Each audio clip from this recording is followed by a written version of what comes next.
Hola amigos, hoy seguiremos con nuestra escenografía para juegos de mesa y veremos cómo realizar paredes y columnas de diferentes medidas. ¡Adelante vídeo!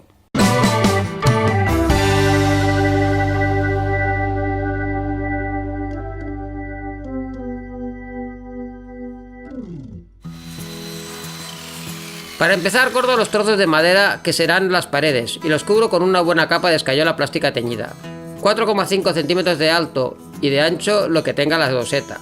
Yo he tenido que engancharles otro trozo de madera porque me habían quedado demasiado delgadas. Ahora con un listón cuadrado corto las columnas que me servirán para las esquinas.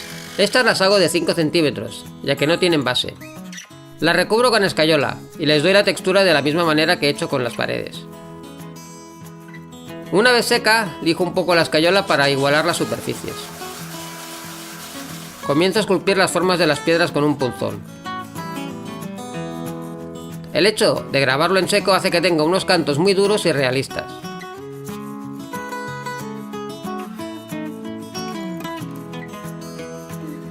También se puede usar un pirograbador o mini taladro, que son mucho más rápidos.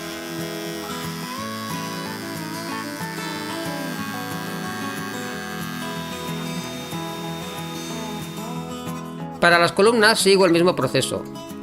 Lijo un poco la superficie y grabo las formas de las piedras. Ahora corto las bases de las paredes, del tamaño de las baldosas, en mi caso 3 por 6 centímetros.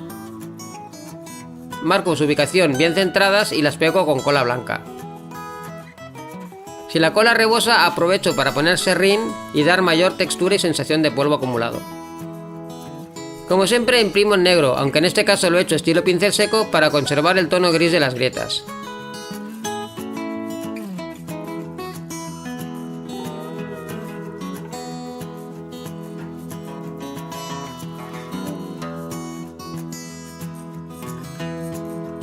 Luego le hago un contraste muy marcado, con otro pincel seco en blanco. De esta forma resalto la textura de roca de la escayola. Yo uso un pincel de cerdas duras para esto. Lo hago en las paredes y en las columnas. Podremos dejarlas así, pero a mí me gusta que la piedra tenga un aspecto más colorido. Por eso voy a ampliarle la gama tonal con colores terrosos. Lo hago con marrones y ocres de acrílico convencional. Hago un pincel seco puntual mezclando los colores entre sí.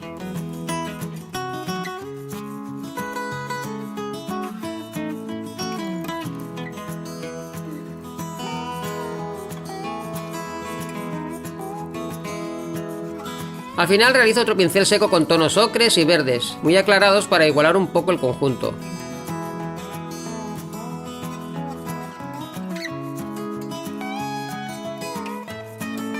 El color verde da la sensación de musgo.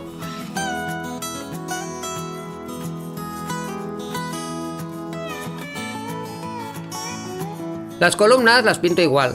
Intento que cada roca se vea diferente a las demás. Mi intención es remarcar la irregularidad para que no se vea artificial.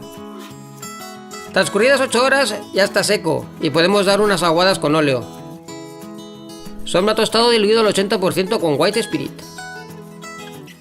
Lo hago para aumentar contrastes, homogeneizar la superficie y dar sensación de suciedad. Este toque final hará que mi mazmorra tenga un aspecto muy viejo y sucio. Le doy también la aguada a las columnas. El resultado empieza a gustarme mucho.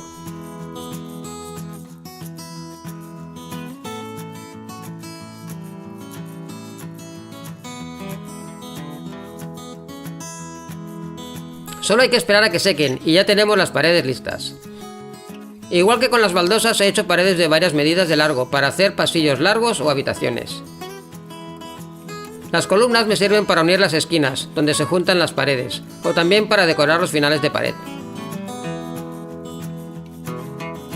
Ahora ya podemos colocarlas con los suelos del anterior vídeo, y el escenario empieza a cobrar vida. En el próximo episodio veremos cómo realizar las puertas. Recuerda, si te gustó, darle a la campanita y suscríbete. ¡Hasta pronto!